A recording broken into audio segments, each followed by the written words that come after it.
je dois vous dire que, en fait, le mois de février, chez nous, c'est le mois euh, le plus difficile depuis 2014, depuis la révolution de dignité. Et il y a une suite d'événements qui se passent en Ukraine depuis hier et jusqu'à la fin du mois. Parfois, c'est pas facile à expliquer. Mais je vais commencer quand même parce que nous souhaitons aussi souligner que nous sommes les partenaires fiables pour le Maroc. Nous voyons le support de Royaume de Maroc en ce qui concerne le dossier ukrainien et vice-versa. Nous soutenons également le Maroc dans sa cause nationale. Et nous souhaitons donner plus de dynamique dans les relations bilatérales. Bien que ce n'est pas facile, vu la situation en Ukraine, mais nous sommes engagés de donner un petit peu d'espoir à notre population, à notre société, à nos entreprises, pour activer les contacts bilatéraux, pour donner plus de vie aux relations bilatérales. Donc ça, c'est l'idée clé, l'idée principale. Et j'aimerais vous dire que moi et mon équipe, nous sommes toujours ouverts pour toutes sortes de propositions, offres et initiatives qui, qui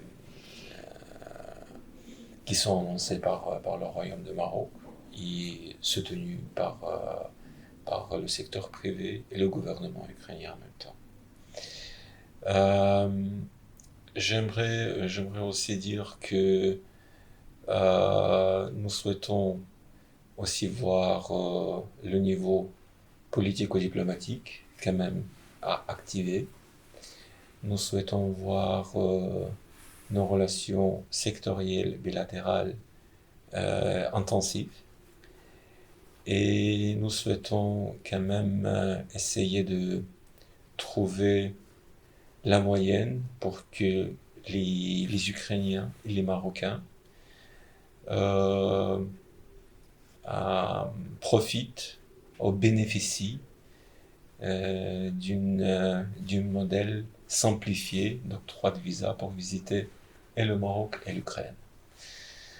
Pour le moment, c'est une idée et nous allons évoquer ces questions plus tard pendant nos réunions bilatérales au ministère des Affaires étrangères. Mais je crois que nous avons une capacité de le faire parce qu'il y a plusieurs demandes de la part des étudiants marocains à aller en Ukraine. Nous souhaitons les voir toujours, nous les invitons toujours. Et cette offre de notre part, simplifier la procédure d'octroi de visa, ça sera quand même un geste amical par rapport à ceux qui souhaitent venir faire des études en Ukraine.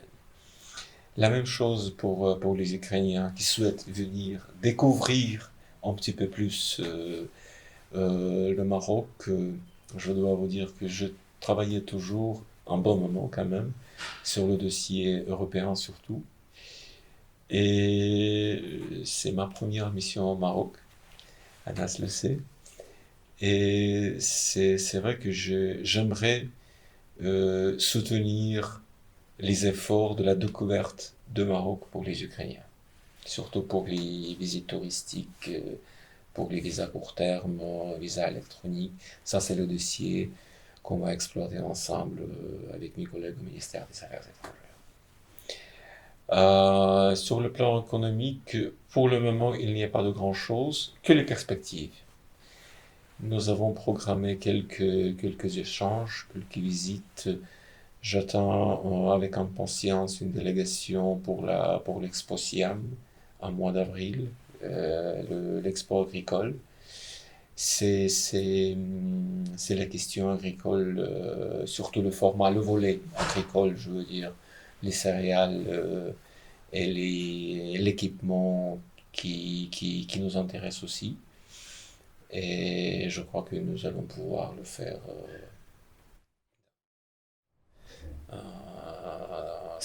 pendant cette année-ci. Le dossier politique aussi est important. Nous voyons quelques dynamiques. La première visite de notre ministre des Affaires étrangères en mai l'année dernière. Donc ce qui était vraiment important pour relancer les contacts politiques au niveau des ministres, c'est déjà une chose. Et maintenant, nous souhaitons quand même donner plus d'opportunités pour les autres ministres à travailler avec leurs homologues au niveau des ministères, secteur énergétique, économie verte, question maritime, question de la pêche, tout ce qui est actuel, tout ce qui est important pour le Maroc, ça nous intéresse aussi. Donc, je crois que nous allons pouvoir trouver des points communs pour la mise en œuvre de certaines initiatives. Ça c'est un bref. قبل ما تخرجوا ما تنسوش تابوناو في العشان يوتيوب وبارطاجيو الفيديو وديروا جيم وتابعوا الدار على مواقع التواصل الاجتماعي.